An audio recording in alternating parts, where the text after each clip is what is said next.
कि दोहराता हूं सुनो रक्त से लिखी हुई कुर्बानी, जिसके कारण मिट्टी भी चंदन है राजस्थानी। रावल रत्न सिंह को छल से कैद किया खिलजी ने, कालजयी मित्रों से मिलकर दगा किया खिलजी ने। खिलजी का चित्तौड़ दुर्ग में एक संदेशा आया, जिसको सुनकर शक्त शौर्य पर फिर अंधियारा छाया। 10 दिन के भीतर न पद्मिनी का डोला यदि आया, यदि न रूप की रानी को तुमने दिल्ली पहुंचाया, तो फिर राणा रत्न सिंह का शीश कटा पाओगे, और शाही शर्त न मानी तो फिर पीछे पछताओगे। अब ये एक संदेश आता है चित्तौड़ के किले में, तो पूरे किले में बड़ी अफरा तफरी मच जाती है कि महाराणा पहले ही नहीं है, और अब ये नया हमारे पर क्या आ गया। तो यह दारुण संवाद लहर सा तोड़ गया रण भर में, यह बिजली की तरह क्षितिज से फैल गया अंबर में। महारानी हिल गई, शक्ति का सिंहासन डोला था सतीत्व मजबूर जुल्म विजयी स्वर में बोला था। रुष्ट हुए बैठे थे सेनापति गोरा रणधीर, जिनसे रण में भय खाती थी खिलजी की शमशीर। अन्य अनेकों मेवाड़ी योद्धागढ़ छोड़ गए थे, रत्न सिंह की संधि नीति से नाता तोड़ गए थे, पर रानी ने प्रथम वीर गोरा को खोज निकाला। वन वन भटक रहा था मन में तिरस्कार की ज्वाला। यह लोक श्रुति है कि महारानी स्वयं घोड़े पर सवार होकर अपनी अंगरक्षिकाओं को लेकर, कोई विश्वस्त साथियों को लेकर जंगल जंगल गई, और एक जगह पर उन्हें एक पेड़ के नीचे सेनापति गोरा तलवार लिए मिल गए। तो वहां उनसे उन्होंने बात की, पर रानी ने प्रथम वीर गोरा को खोज निकाला। वन वन भटक रहा था मन में तिरस्कार की ज्वाला, गोरा से पद्मिनी ने खिलजी का पैगाम सुनाया। गोरा को पद्मिनी ने खिलजी का पैगाम सुनाया, मगर वीरता का अपमानित ज्वार नहीं मिट पाया।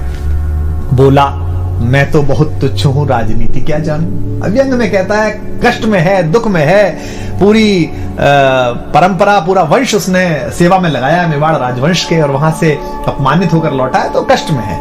तो सेनापति कहता है कि बोला, मैं तो बहुत तुच्छ हूं, राजनीति क्या जानूं, निर्वासित हूं, राज मुकुट की हट कैसे पहचानूं। बोली पद्मिनी, समय नहीं है वीर क्रोध करने का, अगर धरा की यान मिट गई घाव नहीं भरने का। दिल्ली गई पद्मिनी तो फिर पीछे पछताओगे, जीते जी रजपूती कुल को दाग लगा जाओगे।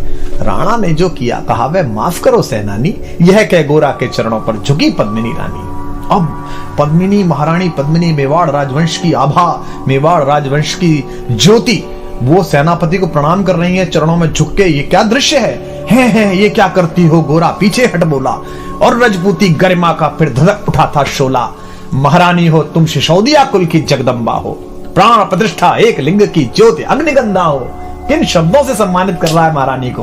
वो उस समय कैसी स्थिति रही होगी महारानी की कि पति कैद में है, यहां जंगल में हूं, लेकिन वो उनको बता रहा है कि आप कौन हो।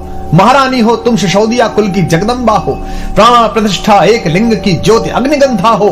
जब तक गोरा के कंधे पर दुर्जय शीश रहेगा। और ये प्रतिज्ञा भारतीय इतिहास में देखिए तो पितामह भीष्म ने जो कहा था, लेकिन ये दूसरी बार हो रहा है कि मृत्यु से वो कह रहे, कहते हैं कि जब तक गोरा के कंधे पर दुर्जय शीश रहेगा, महाकाल से भी राणा का मस्तक नहीं कटेगा। तुम निश्चिंत रहो, महलों में देखो समर भवानी, और खिलजी देखेगा केसरिया तलवारों का पानी। खिलजी देखेगा केसरिया तलवारों का पानी। राणा के सकुशल आने तक गोरा नहीं मरेगा, एक पहर तक सिर कटने पर भी धड़ युद्ध करेगा।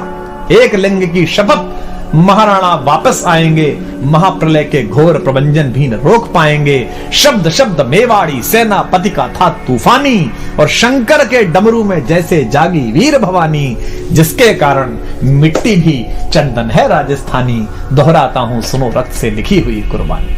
खिलजी मचला था पानी में आग लगा देने को, पर पानी प्यासा बैठा था ज्वाला पी लेने को। गोरा का आदेश हुआ, सज गए 700 डोले, और बांकुरे बादल से गोरा सेनापति बोले, खबर भेज दो, खिलजी पर पद्मिनी स्वयं आती है, अन्य 700 सखियां भी वो संग लिए आती है। स्वयं पद्मिनी ने बादल का कुमकुम तिलक किया था, दिल पर पत्थर रखकर भीगी आंखों से विदा किया था। एक युवा तेजस्वी योद्धा और मातृवत मां पद्मिनी ने जब उसे विदा किया होगा, दृश्य देखिए। और 700 सैनिक जो यम से भी भिड़ सकते थे, हर सैनिक सेनापति था, लाखों से लड़ सकते थे, एक एक कर बैठ गए। सज गई डोलियां पल में, मर मिटने की होड़ लग गई थी मेवाड़ी दल में। हर डोली में एक वीर था, 4 उठाने वाले, पांचों ही शंकर के गण की तरह समर मत वाले। पांचों ही अपने आप में अद्भुत थे। बजा कूच शंख सैनिकों ने जयकारी लगाई, हर हर महादेव की ध्वनि से दशों दिशा लहराई। गोरा बादल के अंतस में जगी ज्योति की रेखा, मातृभूमि चित्तौड़ दुर्ग की ओर फिर जी भर कर देखा। मातृभूमि चित्तौड़ दुर्ग को फिर जी भर कर देखा। कर अंतिम प्रणाम घोड़ों पर चढ़े सुभग अभिमानी, उन्हें पता है कि वो जहां जा रहे हैं वहां से जीवित वापस आना बहुत मुश्किल है। कर अंतिम प्रणाम घोड़ों पर चढ़े सुभट अभिमानी, देशभक्ति की निकल पड़े लिखने को अमर कहानी, जिसके कारण मिट्टी भी चंदन है राजस्थानी, दोहराता हूं सुनो रक्त से लिखी हुई कुर्बानी। जा पहुंचे डोलियां एक दिन खिलजी की सरहद में, उधर दूत भी जा पहुंचा खिलजी के रंग महल में। बोला शहंशाह पद्मिनी मलिका बनने आई है, रानी अपने साथ हुस्न की कलियां भी लाई है, एक मगर फरियाद फकत उसकी पूरी करवा दो, राणा रत्न सिंह से केवल एक बार मिलवा दो। खिलजी उछल पड़ा यह कह फौरन हुक्म दिया था, खिलजी उछल पड़ा यह कह फौरन हुक्म दिया था, बड़े शौक से मिलने का शाही फरमान दिया था। बस एक बार भेंट करना चाहती हैं। अब भेंट में क्या था कि महारानी के डोले में कविता कहती है कि एक लोहार बैठा हुआ था और साथ में ये गए थे सेनापति जी ताकि वो बेड़िया काट सके। वह शाही फरमान दूत ने गोरा तक पहुंचाया। गोरा झूम उठे क्षण बादल को पास बुलाया, बोले बेटा वक्त आ गया अब कट मरने का, बोले बेटा वक्त आ गया है अब कट मरने का, मातृभूमि मेवाड़ दरा का दूध सफल करने का।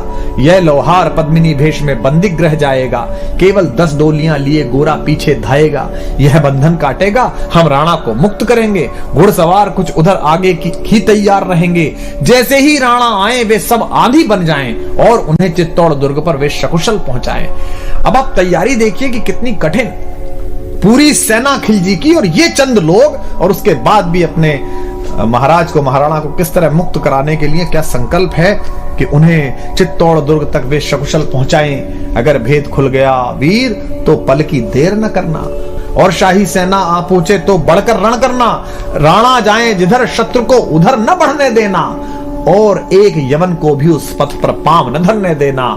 मेरे लाल लाड़ले बादल आन न जाने पाए, तिल तिल कट मरना मेवाड़ी मान न जाने पाए। ऐसा ही कोगा काका रजपूती अमर रहेगी, बादल की मिट्टी में भी गौरव की गंध रहेगी।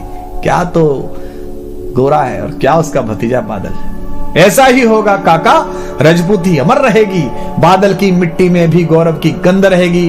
तो फिर आ बेटा बादल सीने से तुझे लगा लूं, हो न सके शायद अब मिलना अंतिम लाड़ लड़ा लूं।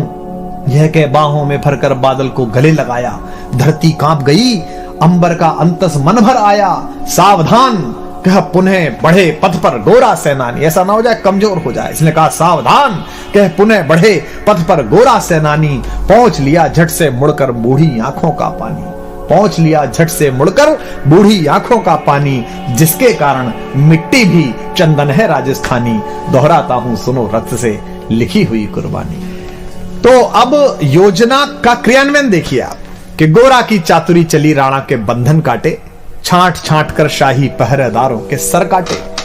लिपट गए गोरा से राणा गलती पर पछताए। क्या लगा होगा महाराणा को कि जिस सेनापति पर शंका की, जिस सेनापति को स्वीकार नहीं की उसकी बात, आज वो आपातकाल में काम आया। लिपट गए गोरा से राणा गलती पर पछताए, सेनापति की नमक हलाली देख नैन भर आए।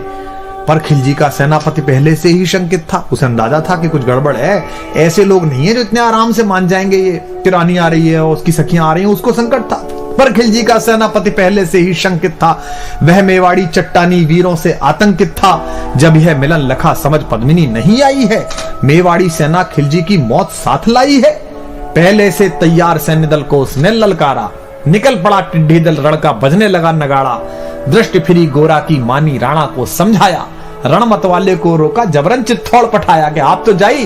राणा चले तभी शाही सेना लहरा कर आई। राणा इधर चले, उधर से शाही सेना को संकेत हुआ, कह रहे तो राणा को इन्होंने मुक्त करा लिया। राणा चले तभी शाही सेना लहरा कर आई, खिलजी की लाखों नंगी तलवारें पड़ी दिखाई। खिलजी ललकारा, दुश्मन को भाग न जाने देना, रत्न सिंह का शीश काटकर ही वीरों दम लेना। टूट पड़ो मेवाड़ी शहरों, बादल सिंह ललकारा, हर हर महादेव का गर्जा नववेदी जयकारा। निकल डोलियों से मेवाड़ी बिजली लगी चमकने, काली का खप्पर भरने तलवारें लगी खटकने। राणा के पथ पर शाही सेनापति तनिक बढ़ा था, पर उस पर तो गोरा हिमगिरी सा अड़ा खड़ा था। कहा जफर से एक कदम भी आगे बढ़ न सकोगे, यदि आदेश न माना तो कुत्ते की मौत मरोगे। रत्न सिंह तो दूर, न उनकी छाया तुम्हें मिलेगी, दिल्ली की भीषण सेना की होली अभी जलेगी। यह कह महाकाल बनकर गोरा रण में हुंकारा, लगा काटने शीश समर में बही रक्त की धारा। खिलजी की असंख्य सेना से गोरा घिरे हुए थे, पर वे मानो रण में मृत्युंजय बने हुए थे। इतने सारे सैनिक और एक योद्धा, पुण्य प्रकाशित होता है जैसे अगणित पापों से, फूल खिला रहता असंख्य कांटों के संतापों से। वो मेवाड़ी शेर अकेला लाखों से लड़ता था, बड़ा जिस तरफ वीर उधर ही विजय मंत्र पढ़ता था। इस भीषण रण से दहली थी दिल्ली की दीवारें, गोरा से टकरा कर टूटी खिलजी की तलवारें। मगर कयामत देख अंत में छल से काम लिया था, गोरा की जंघा पर अरी ने छिपकर वार किया था, पैर पर तलवार मार दी। जो ही गिरे वीरवर गोरा जफर सामने आया, शीश उतार दिया धोखा देकर मन में हर्ष आया। मगर वाहरे मेवाड़ी गोरा का धड़ भी दौड़ा, किया जफर पर वार की जैसे सिर पर गिरा हथौड़ा। एक बार में ही शाही सेनापति चीर दिया था, जफर मोहम्मद को केवल धड़ ने निर्जीव किया था। जो ही जफर कटा शाही सेना का साहस लर्जा, काका का धड़ लख बादल सिंह महारुद्र सा गरजा। अरे कायरो नीच बांगड़ो छल में रण करते हो, किस बूते पर जवा मर्द बनने का दम भरते हो। यह कहकर बादल उस क्षण बिजली बनकर टूटा था, मानो अंबर से धरती पर अग्निशिरा छूटा था। ज्वालामुखी फटा हो जैसे दरिया हो तूफानी, सदियों दोहराएंगी बादल की रणरंग कहानी। क्या पंडित जी ने क्या उत्तम शब्द इस्तेमाल किया है, सदियों दोहराएंगी बादल की रणरंग कहानी। अरिका भाला लगा पेट में आंतें निकल पड़ी थी, जख्मी बादल पर लाखों तलवारें खिंची खड़ी थी। कसकर बांध लिया आंतों को केसरिया पगड़ी से, पेट फट गया और पगड़ी उतारी और इस पर बांधी। रंचक डिगा न वह प्रलयंकर, सम्मुख मृत्यु खड़ी से। अब बादल तूफान बन गया, शक्ति बनी फौलादी, मानो खप्पर लेकर मैं रण में लड़ती हो आजादी। उधर वीरवर गोरा का धड़ अरिदल काट रहा था, उधर वीरवर गोरा का धड़ अरिदल काट रहा था, और इधर बादल लाशों से भूतल पाट रहा था।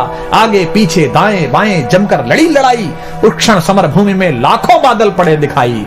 मगर हुआ परिणाम अंत में वही कि जो होना था, उनको तो कण कण अरियों के शोणित में धोना था।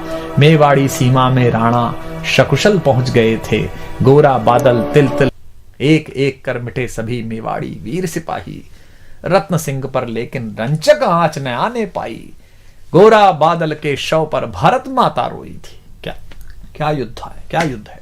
गोरा बादल के शव पर भारत माता रोई थी, उसने अपनी दो ज्वलंत प्यारी मणियां खोई थी।